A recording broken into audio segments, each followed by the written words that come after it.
বর্তমানে বাংলাদেশের সেরা ফাস্ট বোলার তাসকিন আহমেদ। সর্বশেষ শেষ হওয়া জিম্বাবুয়ে সিরিজের ম্যান অব দ্য টুর্নামেন্ট নির্বাচিত হয়েছেন তিনি। বল হাতে 4 ইনিংসে 4.56 ইকোনমিক রেটে 8 উইকেট তুলে নিয়েছিলেন তাসকিন, কিন্তু শেষ পর্যন্ত এসে কপাল পুড়তে যাচ্ছে তাসকিন আহমেদের। দুর্দান্ত ফর্মে থাকলেও সম্প্রতি সময় তাসকিনের জন্য গলায় কাটা হয়ে দাঁড়িয়েছে ইনজুরি।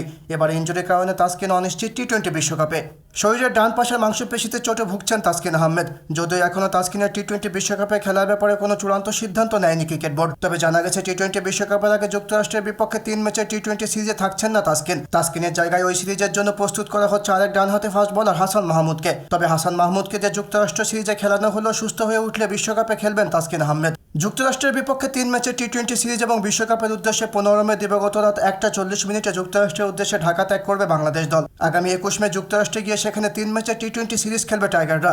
জানা গেছে ইনজুরির কারণে এই সিরিজে খেলতে পারবেন না তাসকিন। তবে ইনজুরিতে থাকলেও দলের সাথে যুক্তরাষ্ট্রে যাবেন তাসকিন আহমেদ। জিম্বাবুয়ের বিপক্ষে চতুর্থ টি-20তে ফিল্ডিংয়ের সময় চোট পান তাসকিন। গতকাল পঞ্চম টি-20-র আগে ব্যথা বাড়লে তাসকিনকে পাঠানো হয় হাসপাতালে। তবে টি-20 বিশ্বকাপের আগে তাসকিনকে সুস্থ করতে উঠে পড়ে লেগেছে বিসিবি।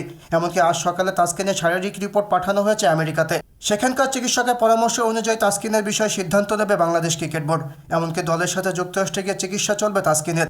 যে কারণে যুক্তরাষ্ট্র সিরিজের ভাবনায় আজ মিরপুরে হাসান মাহমুদকে ডেকে পাঠিয়েছিলেন প্রধান কোচ চান্ডিকা হাথুরুসিংহে। এমনকি হাসানকে যুক্তরাষ্ট্রে যাওয়ার প্রস্তুতি নিতে বলা হয়েছে বলে জানা গেছে। তবে বিশ্বকাপের শেষ মুহূর্ত পর্যন্ত তাসকিনকে দলে পেতে অপেক্ষা করবে বাংলাদেশ টিম ম্যানেজমেন্ট। আইসিসিতে পাঠানো বিশ্বকাপের 15 সদস্য দলে পরিবর্তন আনার শেষ সময় 25 মে। এর আগে সুস্থ হয়ে উঠলে হাসানের জায়গায় বিশ্বকাপের দলে ঢুকে যাবেন তাসকিন আহমেদ। এদিকে আজ দুপুরে টি-20 বিশ্বকাপের জন্য চূড়ান্ত দল ঘোষণা করার কথা থাকলেও তাসকিন আহমেদের ইনজুরির কারণে সেটি পিছিয়ে আগামীকাল নির্ধারণ করেছে বিসিবি।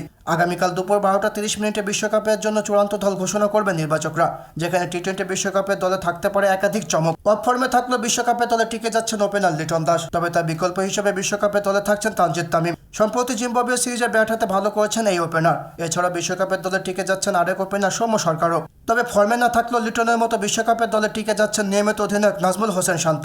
মিডল অর্ডারে তাওহিদ হৃদয়ের সাথে থাকছেন সাকিব আল হাসান, মাহমুদুল্লাহ রিয়াদ এবং জাকের আলী। অলরাউন্ডার শেখ মাহাদি হাসানের সাথে বিশ্বকাপের দলে সুযোগ পাচ্ছেন রিশাদ হোসেনও। এছাড়াও আরেক বাঁহাতি স্পিনার তানভীর ইসলামেরও বিশ্বকাপের দলে থাকার সম্ভাবনা রয়েছে। তবে তাসকিন আহমেদের ইনজুরির কারণে তানভীরকে বাদ দিয়ে অতিরিক্ত আরও একজন ফাস্ট বোলার দলে রাখতে পারে টিম ম্যানেজমেন্ট। মুস্তাফিজুর রহমান, শরীফুল ইসলাম, মোহাম্মদ সাইফুদ্দিন, তানজিম সাকিব এবং হাসান মাহমুদের থাকার সম্ভাবনা রয়েছে বিশ্বকাপের দলে। তবে কোনো কারণ ছাড়াই আগামী 25 মের মধ্যে বিশ্বকাপের দলে যে কোনো পরিবর্তন করতে পারবে বাংলাদেশ ক্রিকেট বোর্ড। যুক্তরাষ্ট্রে গিয়ে আগামী 21 মে থেকে শুরু হবে বাংলাদেশের 3 ম্যাচের টি-20 সিরিজ। আগামী 23 এবং 25 মে আরও দুটি টি-20 ম্যাচ খেলে ভারতের বিপক্ষে টি-20 বিশ্বকাপের আগে আরও একটি প্রস্তুতি ম্যাচ রয়েছে টাইগারদের। আগামী 8 জুন শ্রীলঙ্কার বিপক্ষে ম্যাচ দিয়ে শুরু হবে বাংলাদেশের টি-20 বিশ্বকাপ। শ্রীলঙ্কা ছাড়া বিশ্বকাপের গ্রুপ পর্বে আরও 3টি ম্যাচ রয়েছে বাংলাদেশের। 10 জুন দক্ষিণ আফ্রিকা, 13 জুন নেদারল্যান্ড এবং 17 জুন নেপালের বিপক্ষে ম্যাচ রয়েছে বাংলাদেশের।